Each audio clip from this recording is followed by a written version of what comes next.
When I hear a creative try to build their own Star Wars, well, we see how well that worked out for Zack Snyder and Rebel Moon, but then you have the Avengers directors. Well, okay, we had Joss Whedon. I don't think he's going to be trying to make his own Star Wars anytime soon.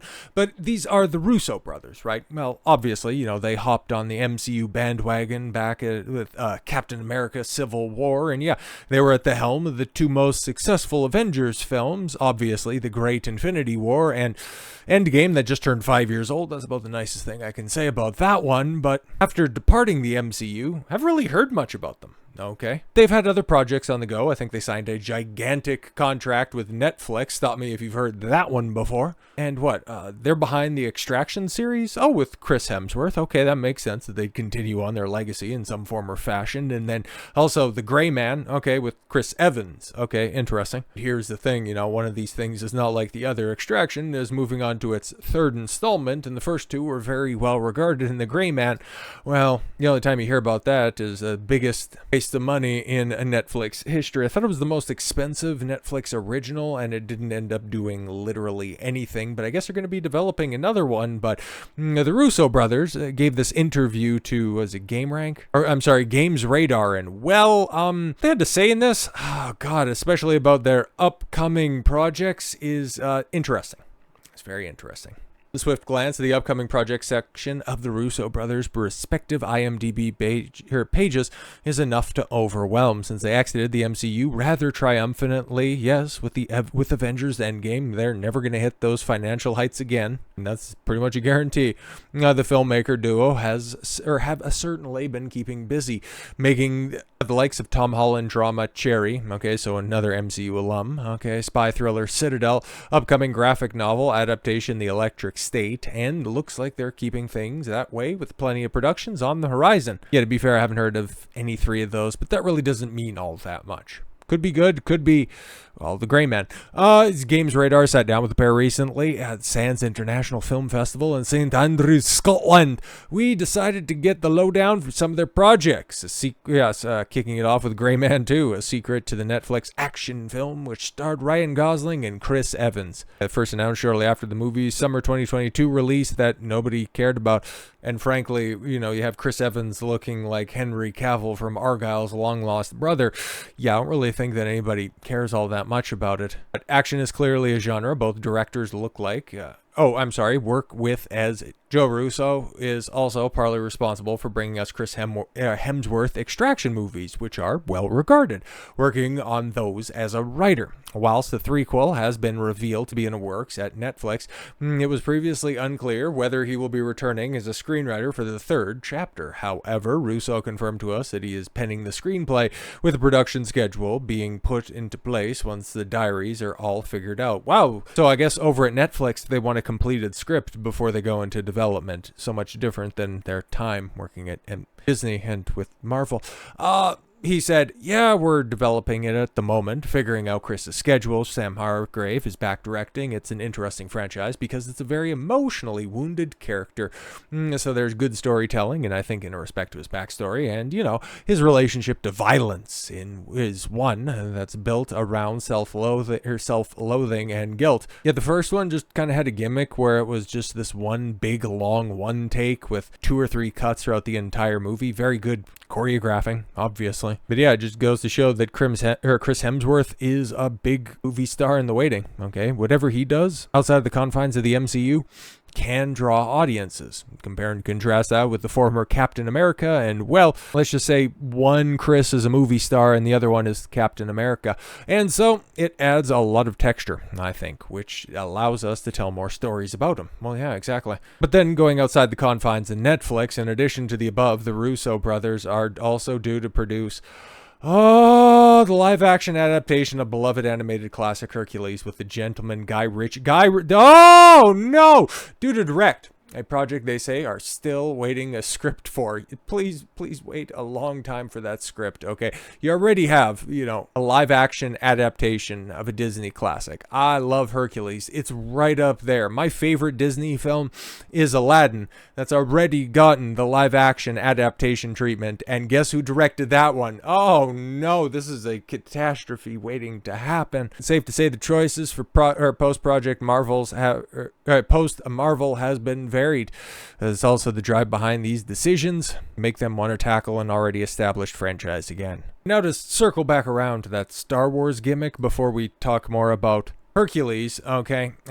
Russo brothers were asked about, early conversations they were having with MCU boss Kevin Feige about making a Star Wars movie, so a sister company under the same umbrella over at Disney, right? The Russos made it very clear that their focus is now on original storytelling, which is why they're producing a Hercules live action, which is, a retelling of a Disney movie from less than 30 years ago, which is also an adaptation of Greek mythology.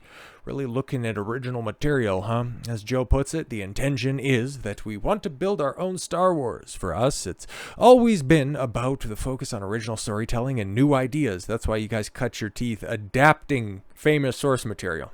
Okay, if anything, there's been too much. I think you could argue we're all in a rut of repetitive storytelling and potential franchise abuse. Really? So, at a certain point, I think the audience is craving new ideas and new stories. This is where they just delve into the absurd.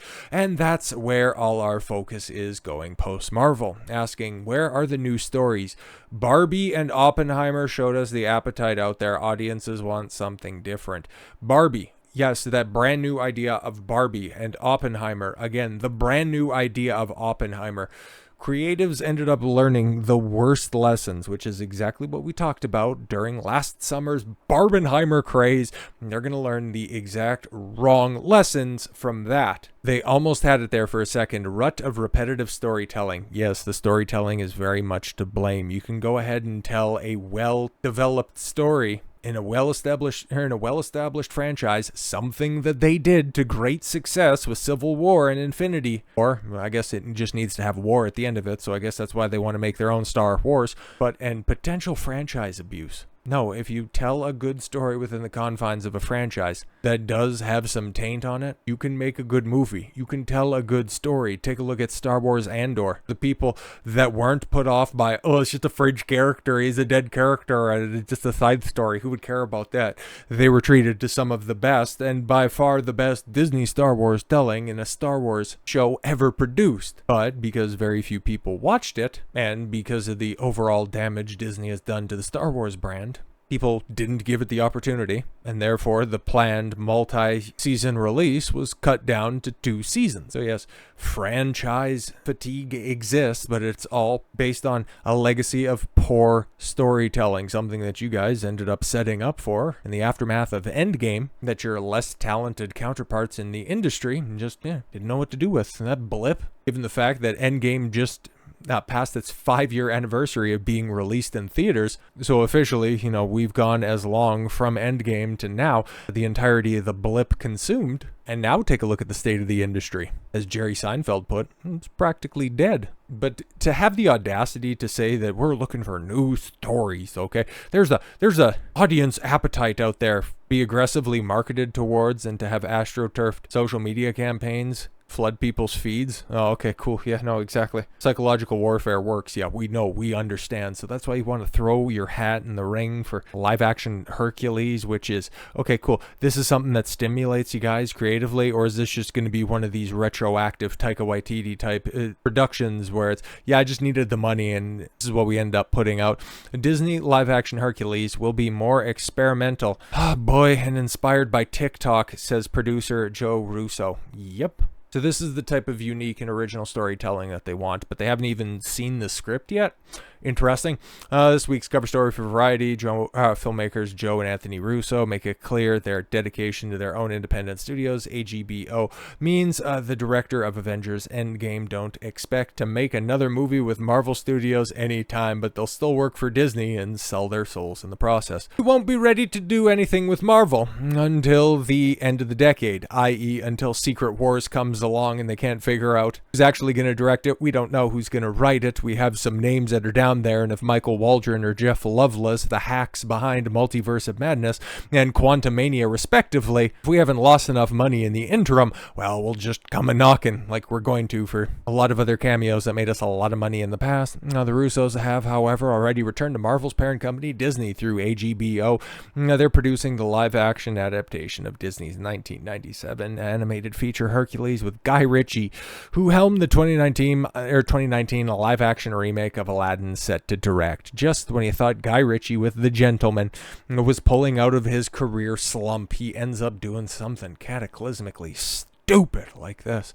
Now, we have an amazing relationship with them and that we've built for over a decade, Joe said. I think we have a point of view on how we can stretch the limits of their IP moving forward rather than playing IP management. Russo says Hercules will be a bit more experimental in tone, a bit more experimental in execution. Oh man, I think they're excited to see what we can bring to it in a way that isn't just a reinterpretation of the animated film. Ritchie is currently working on his own pass, the screenplay with David Callahan, the hack behind Shang-Chi. Oh, fantastic. So, this is going to be great. Like, look at who Disney hires, right? The same people that precipitated their fall in other companies, and they keep on screwing upwards. Like, Star Wars is staffed with failed Marvel writers, and Marvel is filled to the brim with failed Rick and Morty writers. It gets an incestuous business run by a bunch of hacks. And the shot callers at the top, they're all just in it for themselves.